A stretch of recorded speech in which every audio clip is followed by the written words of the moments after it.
Untuk saudara sekalian semua. I'm just going to share with you a little saying that is in English, but with a change. Saya hanya ingin berbagi sesuatu, walaupun ada sedikit yang berbeda di sana. The early bird catches the word.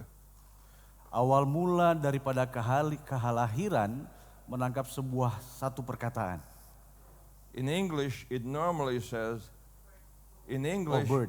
In English it normally says worm. Dalam bahasa Inggris, mohon maaf tadi bukan kelahiran tetapi adalah burung yang dalam. But Christians don't catch worms, they catch word. Oke. Dalam bahasa Inggris itu maksudnya adalah cacing, tetapi bahasa Indonesia kita menangkapnya itulah kata word. Maksudnya So adalah again, worms. the early bird catches the word. Burung yang muda baru bangun pagi dia selalu menangkap cacing, kira-kira seperti itu. And you are the early birds. Dan saudaralah itu burung yang bangun pagi-pagi. And you come to catch the word. Dan saudara bangun untuk menangkap cacing itu ataupun pekabaran firman Tuhan. There is much that I would like to share with you. Ada banyak hal yang sebenarnya saya ingin sharing kepada saudara. Because I believe that we are living just close to the coming of the Lord. Oleh karena kita hidup di waktu-waktu yang sudah sangat dekat dengan kedatangan Tuhan. The reason why it's feeding back is because we're going in front of the speakers, so we'll stand behind the speakers. So there's much that I would like to share with you. Jadi ada banyak hal yang sebenarnya saya ingin bagikan kepada saudara. But the time only allows us to share so much. Ya, tetapi waktu yang membatasi kita untuk saya membagikannya. And the title is The Coming of the Bridegroom.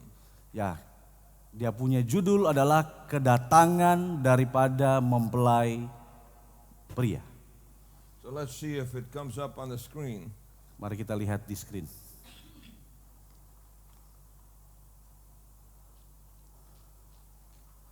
There comes somebody sneaking up.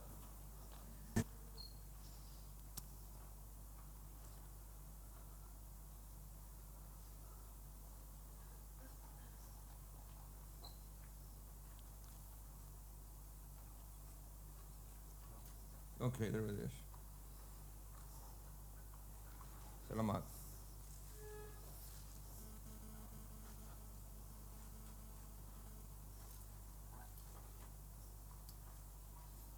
The study this morning is on Matthew chapter 25. So if you have your Bibles, you can turn there. Pelajaran kita pada pagi hari ini terdapat di dalam Matius 25. Mari kita buka Alkitab kita di sana. But in order to understand Matthew 25, Tetapi untuk mengerti Matius pasal 25, you have to have the background of Matthew 24. kita harus melihat latar belakangnya di dalam Matius pasal 24. Matthew 24 and 25 go together. Karena Matius 24 dan 25 ini berjalan bersama-sama. And so, when we consider Jesus giving the lesson, Kita lihat ketika Yesus memberikan pelajaran, Matthew 24 tells us where Jesus is. di Matius 24 diberitahu di mana ketika itu Yesus berada. They had just come out of the temple. Ketika itu mereka baru keluar dari Ka'bah, dari bait suci. And the disciples were awestruck with the beauty of the temple. Dan ketika itu para murid ini sangat-sangat terpukau dengan keadaan pada waktu itu. And as they were looking at the temple, dan sedang melihat ke arah bait suci itu, Jesus began to say things that just astonished them. Yesus mulai mengatakan terima kasih untuk melihat satu keadaan yang luar biasa ketika pada waktu itu. To them, the temple was a glorious thing on earth. Bagi murid-murid, bait suci itu adalah satu hal yang begitu luar biasa. And the Bible says as Jesus was with them in the mount, dan Alkitab mengatakan ketika Yesus berada di lembah itu, di bukit itu, looking at the temple, melihat mengarah kepada bait Allah itu, began to tell them what would happen to the temple. Dia mulai mengatakan apa yang akan terjadi kepada Ka'bah itu. And they then said, Lalu akhirnya mereka mulai sedih. When will these things be? Kapan itu akan terjadi? What shall be the sign of thy coming Ketika itu akan terjadi and of the end of the world? adalah pada akhir daripada dunia ini. To them, Bagi mereka, the destruction of the temple kehancuran daripada Ka'bah was the final thing that would happen. adalah satu kejadian akhir yang akan terjadi. Because all of their religious beliefs and all that were tied to the temple. Dan semua orang yang percaya pada waktu itu percaya bahwa mereka harus datang berkumpul di mana? Di Ka'bah itu sebenarnya. And so Jesus said, Jadi Yesus katakan, see the beautiful temple. kamu lihat ini Ka'bah yang indah ini. There will not be one stone left upon another Tidak akan ada satu batu bertumpuk di atas batu yang lain. till all of this be fulfilled. Sampai semuanya ini akan digenapi. And so he began to tell all of the signs that would be taking place Jadi dia mulai katakan apa yang akan mulai terjadi pada waktu itu. externally. Secara lahiriah, secara And eksternal. so Jadi Matthew 24 Matius pasal 24 sets the groundwork for Matthew 25. menyatakan latar belakang daripada Matius pasal 25. In Matthew 24, Di dalam Matius pasal 24, Jesus is addressing the external factors that will affect the church. The external things that will affect the church. Oke. Yesus coba menggambarkan apa yang akan terjadi di bagian luar daripada Ka'bah itu. And so his main objective Jadi apa yang mau dia sampaikan adalah in Matthew 24 di Matius pasal 24 is to let them know how the social, military, political activities that outside would have an impact on the believers. Jadi setiap hal yang akan terjadi di luar itu baik sosial, baik dan lain-lain sebagainya tadi sudah disebutkan itu akan mengarah kepada satu hal yang terjadi nantinya. He warned them about errors, falsehoods that would be brought into to impact them. Jadi akan ada nabi-nabi palsu datang kepada mereka. He told them about the potential signs outside, the earthquakes, the storms, etc.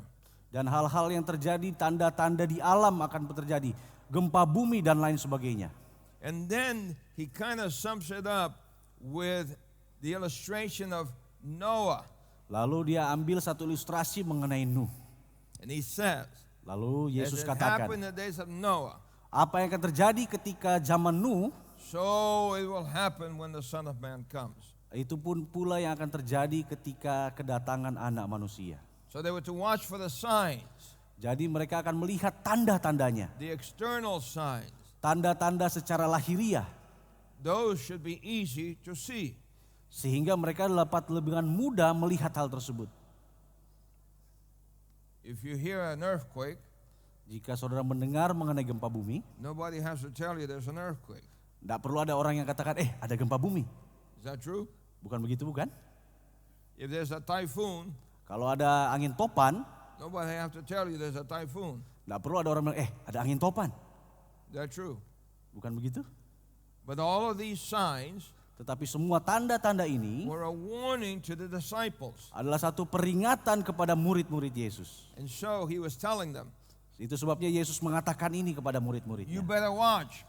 Perhatikan, Watch. perhatikan, berjaga-jaga. Now he wasn't not telling them, Yesus bukan mau mengatakan kepada mereka, watch because these things, when you see these things, perhatikan atau berjaga-jaga ketika Anda melihat hal ini, you're going to be taken to heaven. Anda akan diangkat langsung ke surga. He says, watch Berjaga-jaga, because these things will destroy you. karena hal ini akan menghancurkan Anda. So you need to be careful. Jadi Anda harus berhati-hati. Those of you who are acquainted with what's called a secret rapture, Jadi bagi saudara-saudara yang mungkin baru saja mendengar mengenai pengangkatan secara rahasia, have you heard of that? ada yang pernah dengar mengenai hal ini? They use these examples Mereka mengambil satu contoh to say that people will be taken to heaven. bahwa dia akan diambil satu orang lalu langsung diangkat ke surga. But Jesus in Matthew 24 is not saying, Tetapi Yesus berkata di dalam Matius 24 tidak berkata, you better watch out Anda harus berhati-hati, or you're going to be berjaga-jaga, taken to heaven. atau Anda akan diangkat ke surga. He's saying you better watch out, Anda harus berjaga-jaga, or you're going to have the same problem that the people in Noah's day had. atau Anda akan mengalami satu masalah yang sama ketika zaman Nuh. So he finishes Matthew 24, Jadi dia selesaikan ini Matius pasal 24, and now he goes to Matthew 25. lalu dia berangkat kepada Matius So he's 25. covered all the external things that would have an effect on their lives. Jadi dia sudah menjabarkan, memperlihatkan secara lahiriah apa yang akan terjadi yang akan mempengaruhi kehidupan mereka. And you today Dan saat-saat ini need to watch the external things as well. kita pun perlu melihat hal-hal tanda-tanda secara lahiriah yang terjadi ini. How they will affect you. Bagaimana ini akan mempengaruhi Anda? How fashion will affect you. Bagaimana mode ini akan mempengaruhi saudara? How music will affect you. Bagaimana musik juga akan mempengaruhi saudara? How the attitude of satisfaction now will affect you. Bagaimana sikap mengenai kepuasan itu akan mempengaruhi saudara juga? How the immorality will affect you. Bagaimana pengaruh moral juga akan mempengaruhi saudara? All of these are external things that can affect you. Nah, inilah semua hal-hal secara lahiriah yang akan mempengaruhi saudara dan saya. But he's finally also wants them to understand that you don't only have to look at the external things, Tetapi Yesus juga berkata, jangan juga cuma terus memperhatikan yang lahiriah ini saja, but you need to look at the internal things. tetapi saudara harus melihat sesuatu yang ada di dalam juga. And the external are easier to see. Tetapi yang bagian luar itu yang secara lahiriah itu lebih mudah untuk dilihat. Is that true? Bukan begitu? But Christ is very concerned about the internal. Tetapi Yesus itu sebetulnya sangat memperhatikan apa yang ada di dalam itu. So he leads us to the parable of the 10 virgins. Itu sebabnya Yesus memberikan satu perumpamaan mengenai 10 anak darah. And it's interesting Dan ini sangat menarik. that Jesus uses good things Yesus menggunakan hal yang baik as warning signals. untuk memberikan satu signal hati-hati. For example, Sebagai contoh, when it speaks about Noah's day, ketika berbicara mengenai zaman Nuh, and in Luke 17 it speaks about Lot's day, dan ketika di dalam Lukas 17 berbicara mengenai zaman Lot, it mentions Ini- eating, ini menyebutkan, ada disebutkan mengenai makan, drinking, minum, marrying, kawin-mawin, planting, cocok tanam, building. membangun, Anything wrong with any of those things? dan setiap hal yang salah seperti itu. Is there anything wrong with eating? Apa ada hal yang salah mengenai hal ini? Yes or no? No. Nggak ada ya. Is there anything wrong with drinking? Apa ada yang salah dengan minum? As long Jesus is not talking about drinking alcohol. Yesus tidak berbicara mengenai minum alkohol di sini. Jesus is using terms that have to do with people having plenty to eat and plenty to drink. Tetapi Yesus berbicara bahwa dia akan makan dengan banyak, minum secara banyak gelojoh. Then he says, Dan Yesus berkata, marrying. kawin-mawin. Anything wrong with getting married? Apa ada yang salah mengenai kawin itu sendiri? Yes or no? Ya, No, nothing wrong with nggak ada marriage. yang salah mengenai perkawinan. Engagement, that is the commitment to get married. Pertunangan, di mana mereka berkomitmen untuk nanti satu saat akan menikah. How many of you ladies want to get married? Berapa di antara wanita yang sudah menikah? Any of you? Oh, baru mau menikah? Ada? Only one lady raised her hand. Oh, two ladies. So Hanya that means dua. the rest of you are married? Berarti lebih daripada yang lain adalah sudah menikah? Yes? No. No. So how many of you would like to get married? Berapa di antara saudara yang mau menikah? Can I see your hands? Boleh lihat tangannya. And the ladies that don't raise their hand is that they don't want the boys to notice. Tapi wanita katakan, jangan angkat tangan, nanti para pria melihat saya. But nothing wrong with getting married. Tapi tidak ada yang salah menjadi untuk menikah. Anything wrong with planting? Ada yang salah ketika kita untuk bercocok tanam? Yes or no? Nggak ada. Anything wrong with building? Apa ada yang salah untuk kalau kita membangun? Nothing wrong with any of those things. Tidak ada yang salah juga mengenai membangun. Why does Jesus use good things to warn people? Kenapa Yesus menggunakan hal yang baik ini untuk memperingatkan manusia? Because Karena you could become so preoccupied with good things saudara mungkin akan sangat terfokus kepada hal yang baik ini, that you make no room for your spiritual life. tetapi Anda tidak punya satu waktu ruang untuk makna secara rohani saudara, You could kehidupan become rohani. so involved in getting a master's degree and a doctor's degree Anda akan terlalu perhatian terhadap master saudara, pengambilan dalam pendidikan saudara, that you make no room for your spiritual life. tetapi saudara tidak punya waktu untuk kehidupan rohani Is that saudara. Apakah itu benar?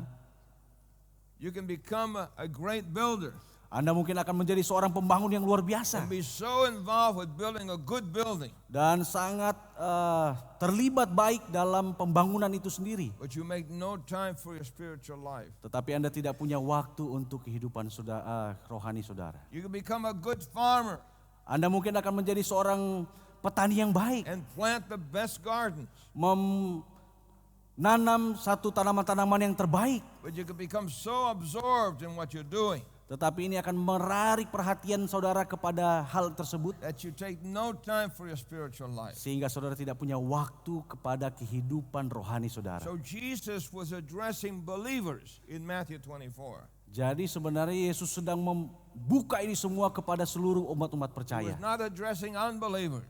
Dia tidak mengatakan hal ini kepada orang-orang yang tidak percaya sebenarnya. When you read Matthew 24, Jadi ketika saudara membaca Matius pasal 24, Christ is trying to warn the believer.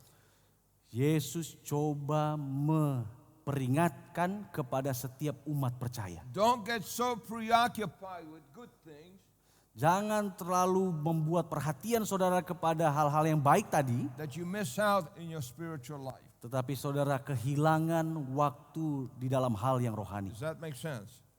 Apa ini bisa dimengerti kira-kira? You can be so preoccupied in running a good, honest business Ya, mungkin saudara akan sangat terlibat, mempunyai sangat perhatian terhadap bisnis yang baik.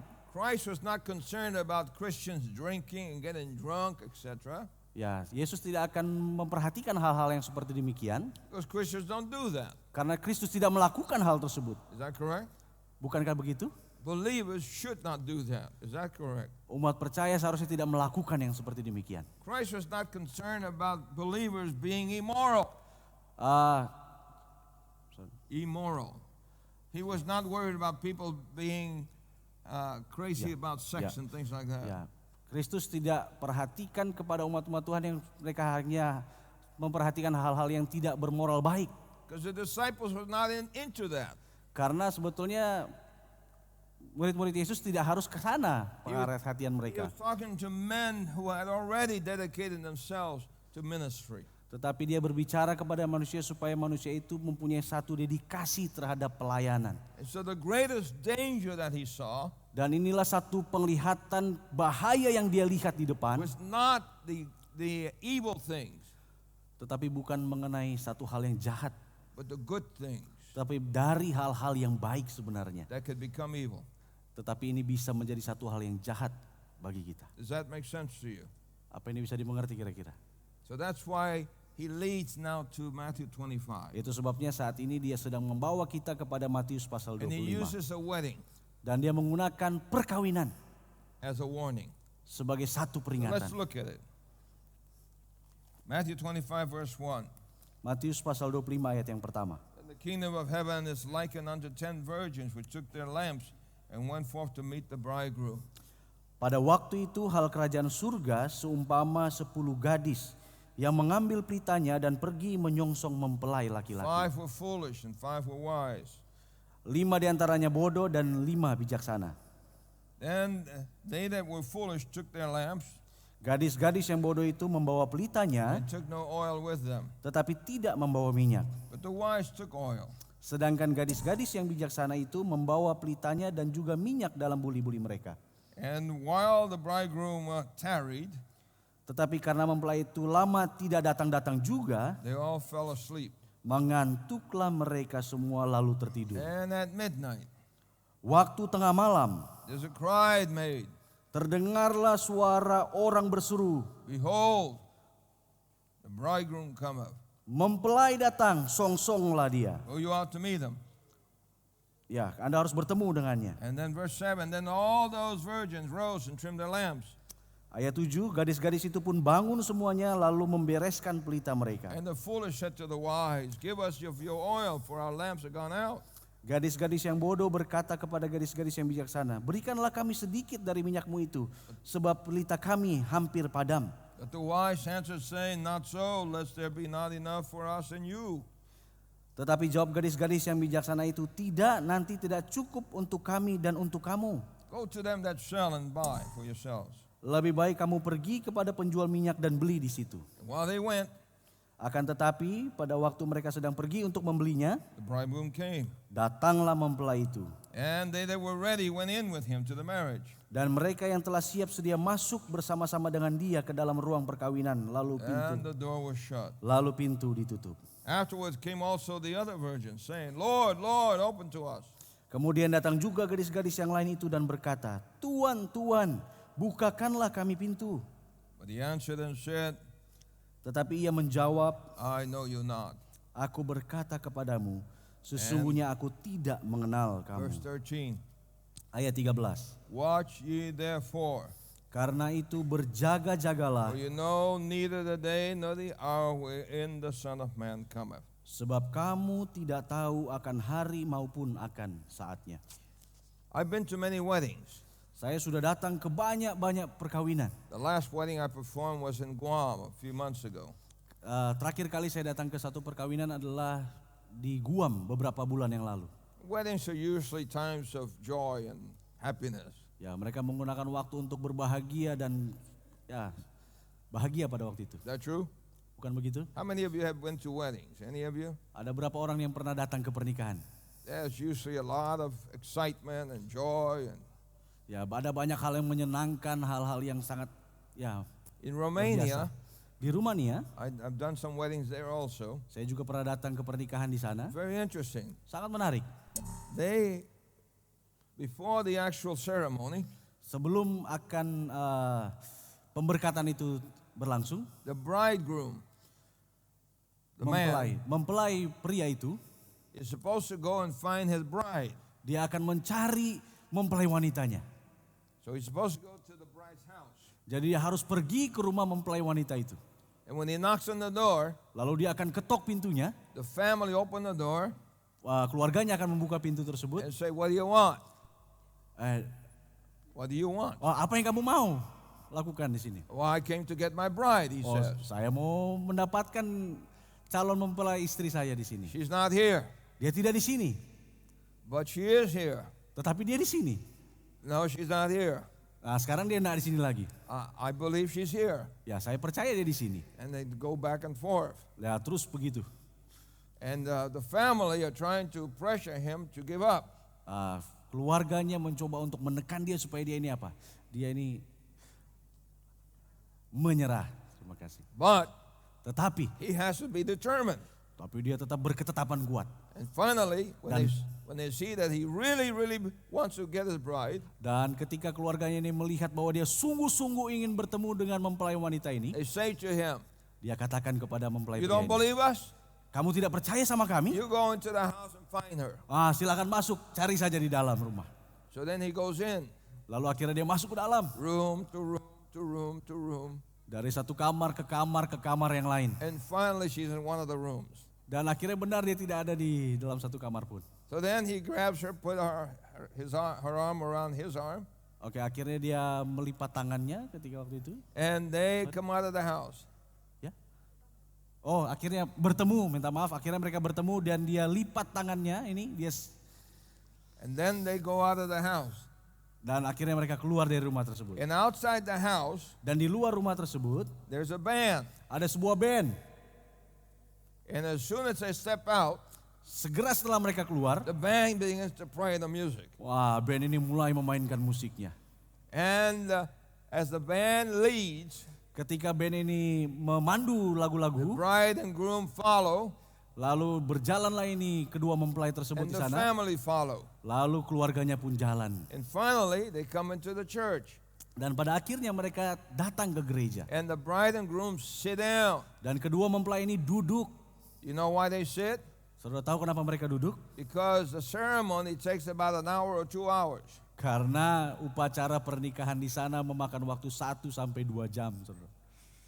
So somebody says a poem, somebody sings a song, there's another poem, there's another song, and it goes on and on and on and on. Ya, ada pantun, ada puisi, lalu ada lagu, seterusnya, begitu terus bergantian. All the time they're sitting Dan sementara mereka duduk, and I'm standing. ya Pastor Luis Torres dia berdiri waktu itu. But the mercy is for the bride and the groom, not the preacher. Satu hal yang diberikan adalah kepada kedua mempelai ini, bukan kepada yang akan memberikan And after pengkhotbah. all of that takes place, Dan semua ini mengambil waktu ketika itu. then they come and stand before the preacher. Dia maju untuk di depan daripada And pembicara. by the way, Tapi the ngomong-ngomong, sermon khotbahnya has to be at least 1 hour. harusnya paling tidak 1 jam.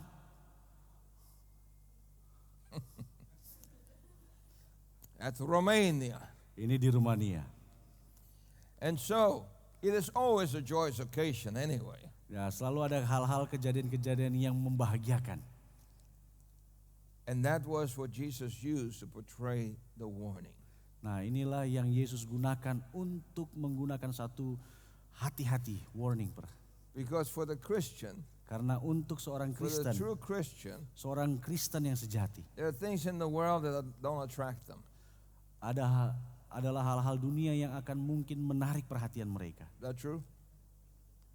Yang tidak membuat menarik perhatian mereka. Bukankah begitu? I see somebody smoking, Saya melihat seseorang menarik rokok. doesn't Rokok attract me. itu tidak menarik perhatian I saya. feel sorry for them. Saya justru merasa kasihan terhadap orang I see ini. people drinking, Saya melihat orang sedang minum minuman, doesn't attract me. itu tidak menarik perhatian saya. Do you understand? Saudara bisa mengerti ini. So what the enemy uses Jadi musuh ini menggunakan for the Christian untuk orang-orang Kristen is the beauty, kecantikan, the lovely, kasih sayang, those things that are pleasant and good. untuk menyenangkan hal-hal yang baik.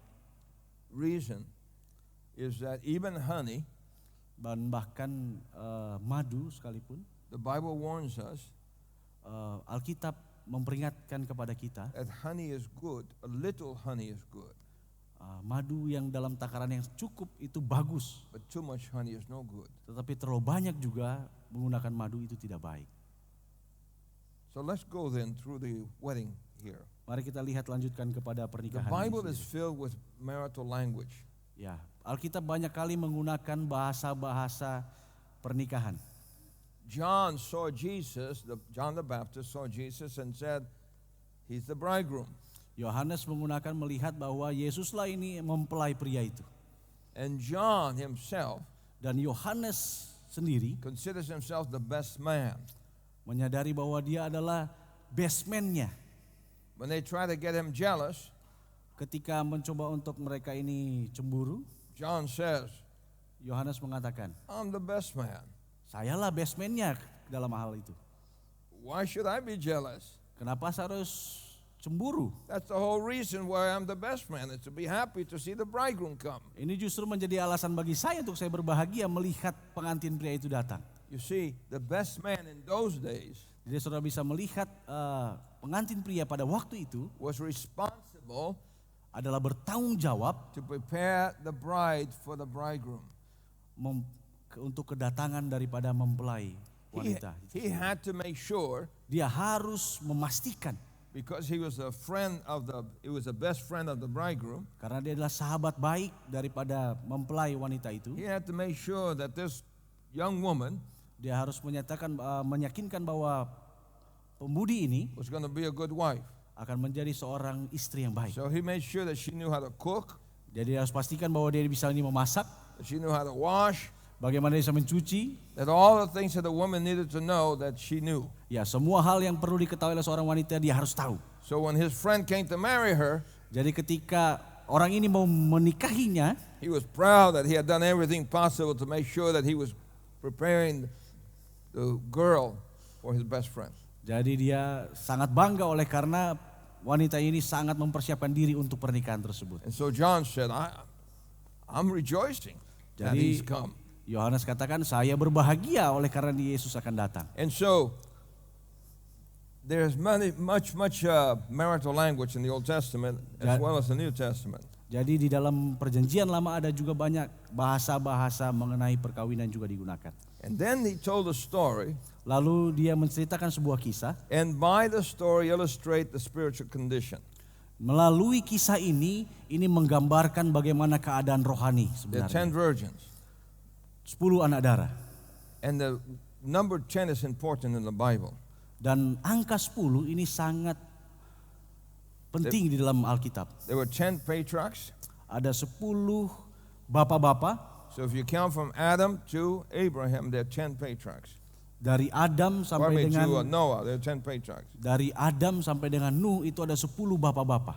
And in Noah's day, Dan di zaman Nuh, when the earth was going to be destroyed, ketika dunia ini akan dihancurkan, it was necessary that there were 10 righteous.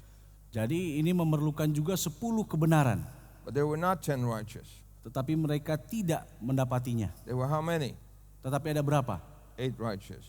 Hanya ada 8 orang. So the righteous almost became extinct. Jadi yang kebenaran ini mulai punah. And to save the human race, Dan untuk menyelamatkan umat manusia, God had to do something to destroy the evil and at least preserve a few seeds to replant them again. jadi Tuhan harus menghabiskan ini semua, tetapi dia menanam kembali benih-benih yang baik, lalu akan menumbuhkannya kembali. Notice Abraham, Jika saudara melihat Abraham, when he was counting, ketika dia sedang stopped dihitung, at 10. dia berhenti di 10. Is that true? Bukankah seperti itu? That if they're 50, if they're 40, if they're 20, they're 10. 50, 40, 10. Ketika dia sedang tawar-menawar sama Tuhan. Ingat itu? And again, there were not Dan 10. akhirnya berapa? 10. So the city was destroyed. Pada akhirnya tidak ada 10 orang dan akhirnya kota Sodom dan Gomora itu So pun the number 10 plays dimusnahkan. a very important place in the Jewish mind.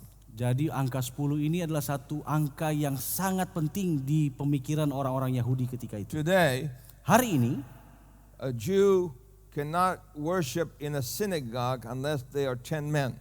orang-orang Yahudi tidak bisa masuk atau berdoa di dalam sinagog kalau paling tidak 10 orang. It's actually called minyan. Ini disebutkan minyan. Minyan. Minyan. Which comes from the Hebrew word and also the Aramaic word mene. You remember when God wrote on the wall, mene, mene? Ya, minyan ini datang dari bahasa Ibrani yang namanya mene. Ingat ketika kejadian di Daniel, mene, mene, tekel ufarsin. It has to do with numbering. Jadi ini bersangkutan mengenai bilangan, And angka-angka. the Jewish mind, Dan di dalam pemikiran orang-orang Yahudi, and I'm speaking about Orthodox, orang-orang yang ortodoks, if there's a synagogue kalau ada sinagog, and it comes down to less than 10 men, lalu dia orangnya ini berkurang dari 10 orang, they will not worship inside the sanctuary of the synagogue. maka mereka tidak akan beribadah atau berdoa di dalam sinagog itu. I've been to several synagogues in New York and in Romania, Saya sudah datang ke beberapa sinagog di Rumania dan juga di tempat, and I looked inside the sanctuary. dan saya sudah masuk melihat di dalam In sinagog. Romania, it was obvious that there was so much dust on the desk and on the chairs that you could see that it hadn't been used for years. Saudara bisa melihat di sana di sinagog itu, di atas meja, di atas kursi itu tebal-tebal dia punya debu karena lama tidak digunakan. So I met with some of the Jews that were still there. Jadi saya bertemu dengan seorang Yahudi yang berada di sana, They were only 8. hanya 8 orang. So they would meet together in a side room, Jadi mereka tidak bertemu di dalam tapi di ruang sebelah. but they would not meet inside. Tapi mereka tidak berada di dalam. How many? Berapa? Has to be 10. Harus 10 orang. And so this is significant to us, Jadi ini satu hal yang sangat signifikan bagi kita. because as it was in the days of Noah, Karena sama seperti ketika zaman Nuh, so shall it be in the days when Jesus comes. Inilah yang sama terjadi ketika zaman anak manusia itu which datang. means that the number of righteous will become less and less and less. Ini artinya bahwa orang-orang yang menantikan kedatangannya akan lama semakin sedikit dan sedikit. And that's why Jesus is warning. Itu sebabnya Yesus memberikan satu. Because the spiritual condition of a person Oleh karena keadaan rohani seseorang can be affected. bisa saja terganggu atau And terdeteksi that's dengan why hal lain. Jesus said, Itulah sebabnya Yesus katakan, will he find faith when he comes to the earth? ketika ia menemukan iman di atas muka bumi ini, And then he also says, dan Yesus juga katakan, the love of many shall wax cold. kasih banyak orang ini akan menjadi dingin. So the love of many will wax cold. Jadi kasih banyak orang ini akan menjadi dingin. Which means then Artinya adalah that you and I saudara dan saya are the targets of the enemy. adalah target ataupun sasaran daripada musuh itu sendiri. So what was the concern? Jadi apa yang harus kita perhatikan di sini? There were 5 wise, Ada 5 yang bijaksana, 5 foolish. 5 yang bodoh. And so Lalu kita lihat, they all had their lamps. mereka punya pelitanya masing-masing. It says they were all virgins, Dikatakan semuanya ini perawan. which means then that all of them Ini artinya semua di antara mereka ini believed. percaya. So these were not 5 that were or not believers. Jadi bukan berarti yang 5 itu tidak percaya, It was 10 that were believers. tetapi 10-10-nya ini percaya. And they're all called virgins. Itu sebabnya mereka semuanya disebutkan perawan. And in Revelation, Dan di dalam kitab Wahyu he uses the term virgin menggunakan kata perawan ini not in terms of women, bukan untuk seorang but wanita, in terms of the condition of the heart of people who will be living just before Jesus comes. tetapi ini menggambarkan bagaimana keadaan hati orang-orang yang untuk menantikan kedatangan Yesus yang kedua kali itu. And so, Lalu, the 2 classes of watchers jadi 2 bagian daripada yang menantikan ini represent 2 classes of professors. mempresentasikan 2 kelas daripada 2 kelas orang. In other words, all of you Jadi kita semua profess to believe in Jesus. percaya kepada Kristus. Is that true? Bukan begitu? Okay. But among us, Tetapi di antara kita there may be bisa saja some foolish ada yang bodoh, and some wise. ada yang bijaksana. But we all start out together as believers. Tetapi kita semua ini adalah seorang orang yang percaya. Do you understand?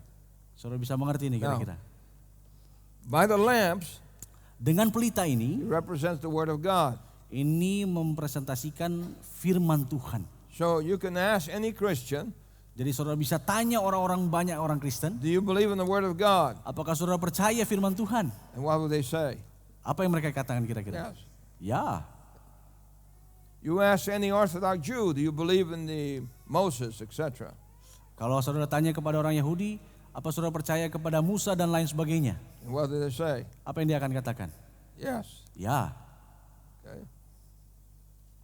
But believing in the Bible Tetapi percaya kepada Alkitab does not make you wise. ini tidak membuat saudara bijaksana. There are people who have many Bibles in their homes. Ada banyak orang punya Alkitab di rumah mereka. Is that true? Bukankah seperti itu?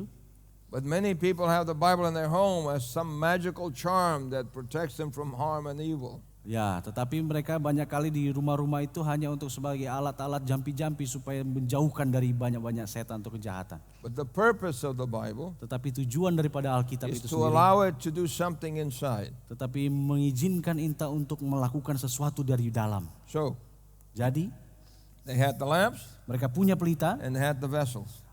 mereka punya juga kendi atau kendil And itu the sendiri. vessel carried the oil, Ya, ini yang membawa minyak tersebut. and the lamps they had a little piece of wick that they would light to light their way. Oke. Di dalam pelita itu ada sedikit sumbu untuk bisa menyalakan daripada And in pelita Psalms it tersebut. says that the Bible or the Word is the lamp.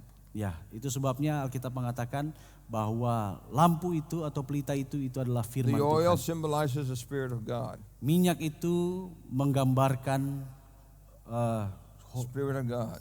Roh Kudus Tuhan. So here's something interesting. Jadi inilah yang menarik.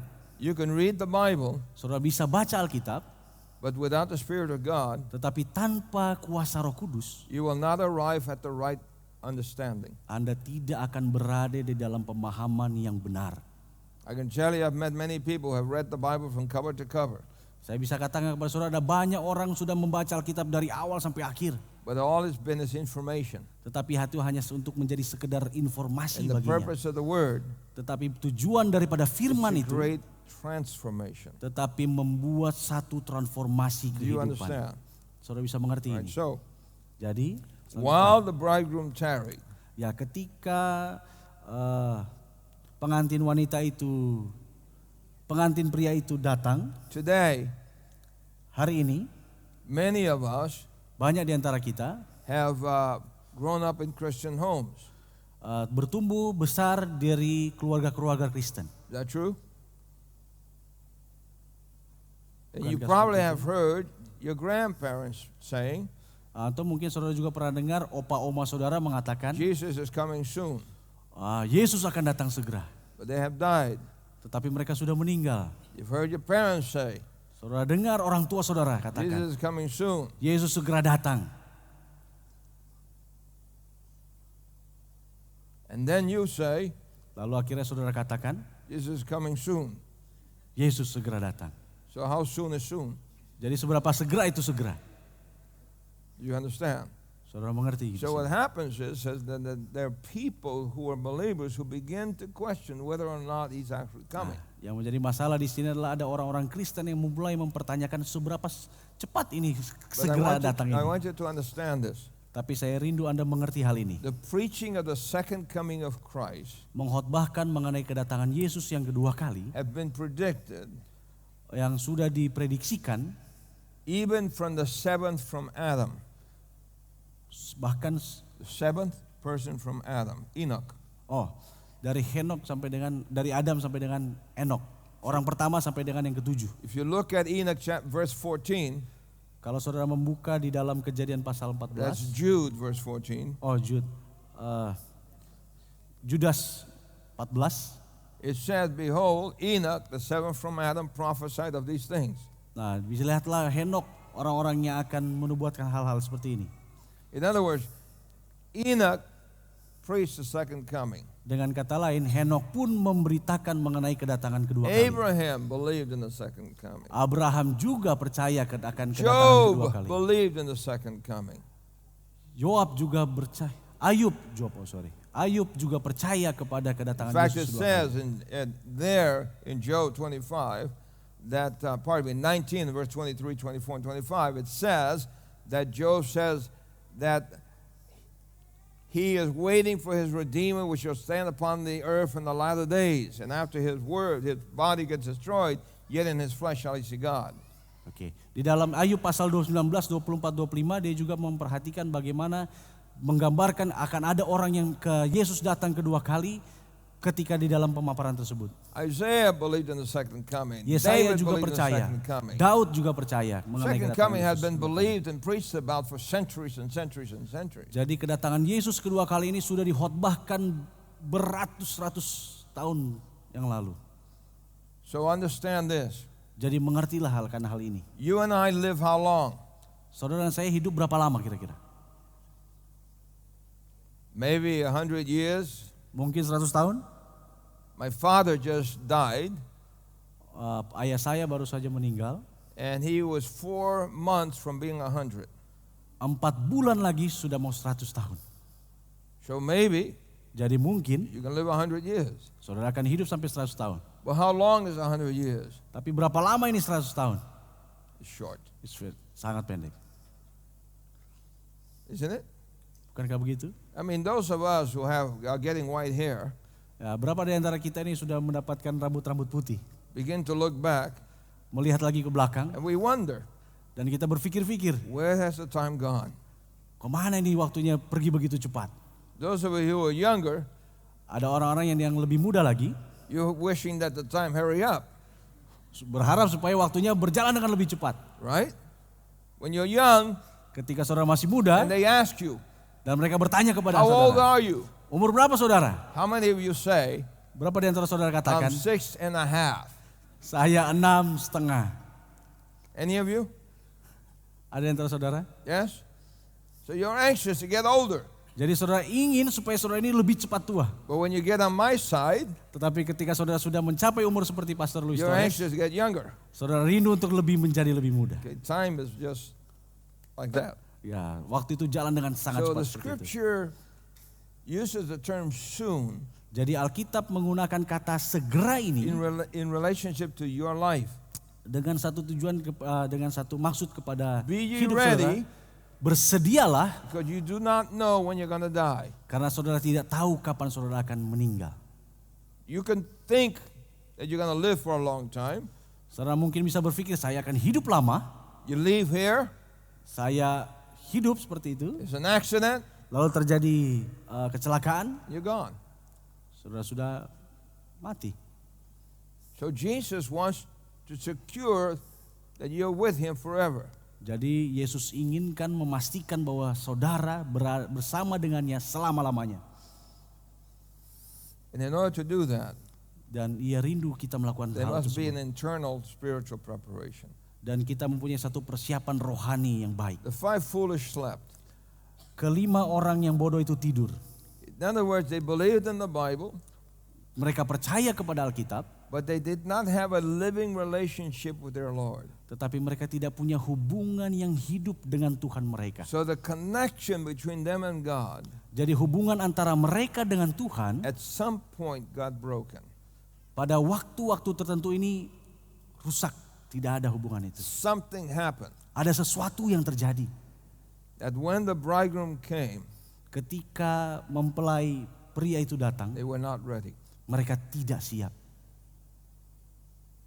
And so the emphasis, Jadi penekanannya adalah the class represented by the foolish virgins, kelas daripada orang wanita-wanita anak darah yang bodoh they ini. were not hypocrites. Mereka ini bukan munafik. They have a regard for what was right. Mereka percaya kepada kebenaran itu sendiri. They advocated the truth. Mereka They were mengabarkan juga itu kebenaran itu. attracted to those who believed the truth, Mereka juga tertarik kepada orang-orang yang percaya kepada but they have kebenaran. not yielded themselves to the Holy Spirit's working. Tetapi mereka tidak membiarkan bagaimana kuasa Roh Kudus itu bekerja dalam hidup mereka. What do we mean by that? Apa maksudnya mengenai hal ini? Many times Ada banyak kali that we as Christians can cover up our true self. Banyak kali kita di dalam hidup kita ini kita dapat menutupi kebenaran-kebenaran itu dengan kebenaran diri kita sendiri. There may be something in our lives that may be a weakness in us. Ada mungkin dalam hidup kita ada satu kelemahan-kelemahan dalam hidup ini. There may be a sin that we should give up.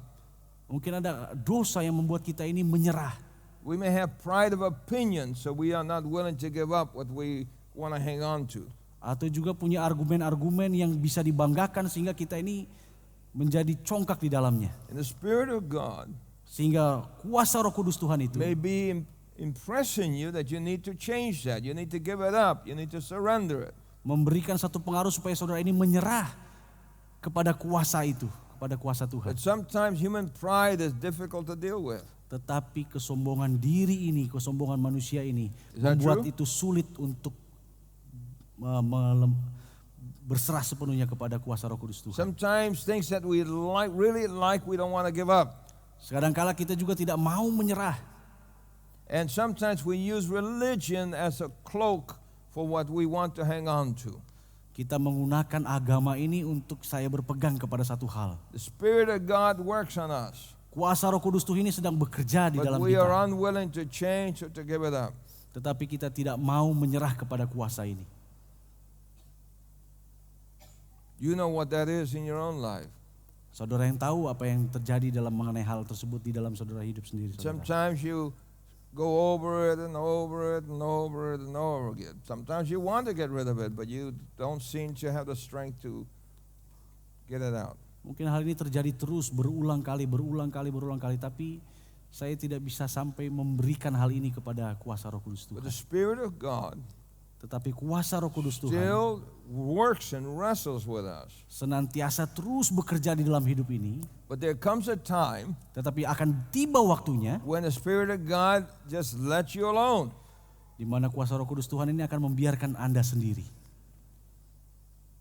As it says about the Jews, Sama seperti ketika orang-orang Yahudi and I'm speaking about in the Old Testament, berbicara di dalam perjanjian lama, where the prophets talk to them and talk to them and talk to them. di mana ketika nabi-nabi ini berbicara kepada mereka, sampaikan terus pekabaran kepada And mereka. finally the sentence was declared, Dan pada akhirnya mereka pun menyatakan, leave Judah alone. They are attached to their gods. tinggalkan saja ini Yehuda oleh karena mereka sudah tidak memperhatikan Tuhan mereka lagi. Menolak Tuhan mereka. So sometimes no matter what the Spirit of God seeks to do, you want to hang on to something in your life. Seringkali Roh Kudus Tuhan ini sedang bekerja dalam hidup saudara, tetapi kita ini selalu bergantung kepada satu berhala dalam hidup kita. When the foolish woke up, Ketika anak darah yang bodoh ini they realized they bangun, had no oil. mereka menyadari mereka tidak punya minyak. And they said, give us some. Tolong berikan sama saya, katanya. But spirituality is not something you can split and give to another person. Tetapi satu kehidupan rohani ini bukan satu kehidupan yang dapat diberikan begitu saja kepada orang lain. It is something that every person must get from the source, not from somebody else. Tetapi ini adalah satu pengalaman pribadi yang harus kita alami dengan sumbernya secara langsung. So if your parents are faithful, Jadi kalau orang tua saudara itu setia, that will not save you. itu tidak akan menyelamatkan saudara. If your wife is faithful, Kalau istri saudara setia, that will not save you.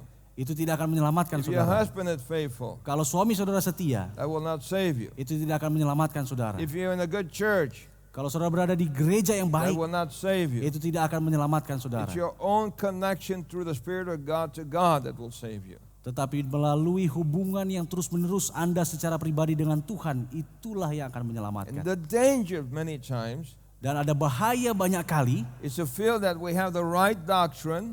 ketika kita punya doktrin yang benar, We know what day is a Sabbath day, kita tahu mengenai kebenaran Sabat, but there's something still inside that's not right in reference to your relationship with Christ. tetapi masih ada di dalam diri kita ini yang mempunyai satu hubungan yang And tidak so, baik dengan Tuhan kita. Character is not transferable.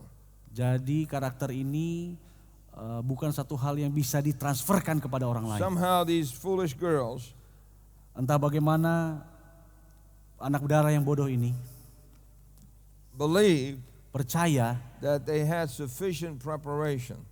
mereka sudah mempunyai satu persiapan yang baik, So they only took enough oil, sehingga mereka ambil sedikit minyak itu.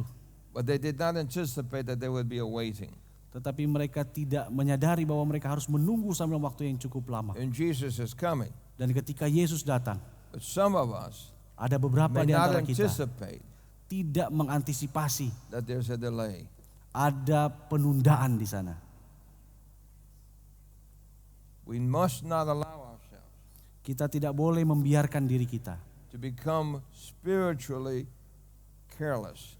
untuk membiarkan kehidupan rohani kita ini tidak diperhatikan. As things intensify in the world, Ketika ada banyak hal yang terjadi di dunia ini, we must become more intense in our spiritual searching. tetapi kita justru harus semakin mendalam di dalam penggalian akan We firman must Tuhan make itu. sure that personally we are connected to the right source. Kita harus yakinkan bahwa secara pribadi kita ini terkoneksi dengan sumber itu, yaitu You Tuhan. must make sure that your ears become more and more fine-tuned to the voice of the Spirit. Kita harus pastikan telinga kita ini bisa mendengar suara yang baik daripada kuasa Roh Kudus itu And if you sendiri. need to make a change, Dan kalau saudara berharap untuk ada satu perubahan, then don't try to justify why you cannot change. jangan benarkan diri saudara kalau saudara tidak bisa merubah sesuatu hal yang salah itu. Be willing to make the change. Tetapi rindulah untuk merubah satu And if perubahan you hidup do yang not baik. have the strength to change,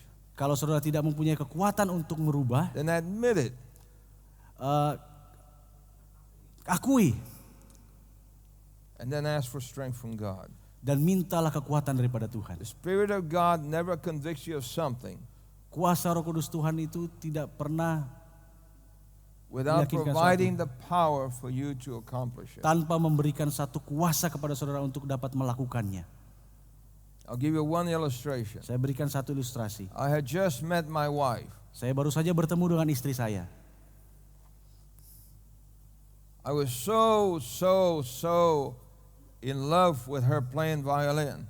Saya sangat senang ketika kalau dia sedang bermain biolanya. I was not in love with her. Saya tidak jatuh cinta kepadanya. I was not in love with her, no. Saya tidak jatuh cinta I kepadanya. was in love with the violin playing. Saya jatuh cinta bagaimana dia bermain biola itu We sendiri. had just met, Kita baru saja bertemu, and she was playing violin, jadi dia bermain biola. and I never heard a violin player like that. Jadi saya tidak pernah mendengar pemain biola yang bagus seperti itu So I sebelumnya. said to her, Jadi saya katakan kepadanya, have you ever wanted to play guitar? apakah saudara rindu untuk bermain gitar? She said, yes. I just bought a guitar. Ya, saya baru saja membeli gitar. I said, would you like to learn to play it? Apakah saudara rindu untuk belajar bermain She gitar? said, yes. Ya. I said, then we'll make a deal. Oke, kalau gitu kita buat perjanjian. You teach me how to play that instrument and I'll teach you how to play guitar. Oke, kamu ajarkan saya main biola, saya akan ajarkan kamu main gitar. Oh, wonderful, she thought. Bagus kalau begitu. So we were witnessing. We were part of a team doing witnessing in New York City. Jadi kita ini bersaksi melalui hal-hal yang digunakan tadi And di so kota New York. I grew up in New York City. Saya besar di I kota New knew York. all that area very Saya well. tahu bagaimana keadaan kondisi di So I New was York itu. helping this team that came from California, and my wife was part of the team. Jadi saya membantu istri saya ini untuk membantu itu di California. So I took her to eat some Spanish food one day. Saya membawa dia kepada satu restoran Spanyol satu kali. And we sat down and got the menu. Lalu kita duduk, dapat menunya. I looked at it, I was looking, Saya melihat menunya. and she looked at it and she said, oh, there's nothing here I can eat. Dia katakan dia lihat lalu, nggak ada yang bisa saya makan. I had just become an Adventist. Saya baru saja jadi Advent. So I knew about pork and things like that. Jadi saya tahu mengenai babi dan hal-hal lainnya. But there was chicken, there was beef. Ya, ada ayam, ada daging. And I thought, what's wrong with this girl? Ada apa dengan wanita ini? So I said, oh, what's the matter? Ada apa? Kenapa? She said, I'm a vegetarian. Saya vegetarian. I never heard of that word before. Saya tidak pernah dengar kata itu sebelumnya. So I thought it was the name of some disease that she had. Jadi I thought it was the name of some sickness that she had. saya kira ini satu hal yang kata sakit yang dia punya. So I said, oh, I'm sorry. Saya mohon maaf. What is that? Apa itu? Apa itu vegetarian itu? I wanted to know what kind of disease she had. Saya kira itu satu penyakit yang dia punya. And she said, Jadi dia katakan, oh, I've never eaten meat in all my life. saya tidak pernah makan daging sepanjang umur hidup saya. So I didn't know what to do. Jadi saya tidak tahu apa yang saya lakukan. So I called the waiter over. Saya panggil ini pelayan. And then in a different language Dan dalam bahasa yang berbeda, that she didn't understand, yang dia tidak mengerti, I said, saya katakan, get food that she can eat. No meat, no fish, nothing like that, okay? ya berikan makanan yang sama dia yang tidak ada ikan, tidak ada daging, tidak ada semuanya itu supaya dia bisa So makan. he brought back Jadi dia datang kembali, lettuce and tomato and rice and things like that. ya makan seperti itu kira-kira. And I sat there thinking, Jadi ketika itu dia berkata dalam hatinya dan dia berpikir, she's a woman dia seorang wanita, and she can do this, dia bisa lakukan hal ini. and I'm a man. Saya seorang pria. If she can do it as a girl, Kalau dia bisa lakukan ini karena dia seorang I wanita, should be able to do it as a man. saya juga harusnya bisa karena saya laki-laki. And right there and then, Dan ketika itu, I decided to become a vegetarian. saya menjadi seorang vegetarian ketika itu. I had no understanding. I had never read anything about vegetarianism. Saya tidak mengerti, saya tidak pernah membacanya mengenai vegetarian itu. But I was willing to make the change Tetapi saya rindu untuk membuat suatu because I was perubahan impressed. karena saya terkesan. But who impressed me? Tapi siapa yang membuat saya terkesan? Spirit of God. Kuasa Roh Kudus itu. And I made the change. Jadi saya mengambil keputusan untuk berubah. And I've been a vegetarian ever since. Ya sejak itu saya menjadi seorang vegetarian. Later on, Selanjutnya, I began to study saya mulai belajar and discover dan menemukan that the best diet for mankind pola diet yang baik untuk manusia is the vegetarian meal. adalah makanan vegetarian. Do you understand? Apakah saudara mengerti? So, Jadi, some of you, beberapa dari antara saudara, the Spirit of God right now has impressed you. kuasa Roh Kudus itu sedang membuat saudara terkesan. You ought to become a vegetarian. Saudara harus menjadi seorang vegetarian. But then the struggle begins. Tetapi pergumulan itu dimulai. Do you understand what I'm saying? Saudara mengerti apa yang dimaksudkan oleh? So you have to determine, Saya harus mengambil keputusan sebenarnya. am I going to follow the impression? Apakah saya akan mengikuti yang mengesankan itu? Or I'm going to say, no, I like my chicken. Enggak, saya masih menyukai saya punya ayam ini. Do you understand what I'm saying? Saudara bisa mengerti Yes. apa yang saya maksudkan?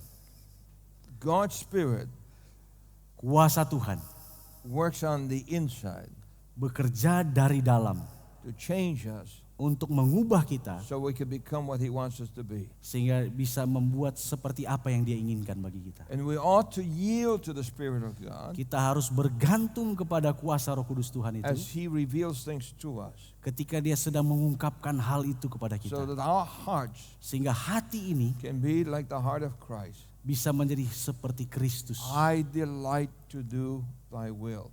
Saya rindu untuk melakukan kehendak-Mu ya Tuhan. How many of you want the Spirit of God to continue to work on you? Berapa di antara saudara rindu untuk Roh Kudus Tuhan tetap bekerja dalam How many saudara? of you would like to say, Lord, whatever change I need to make it in me? Tuhan, apapun yang Tuhan inginkan untuk saya rubah, saya ingin Tuhan merubahnya bagi saya. Can you have that kind of prayer in your heart? Dapatkah saudara berdoa itu dalam hati saudara?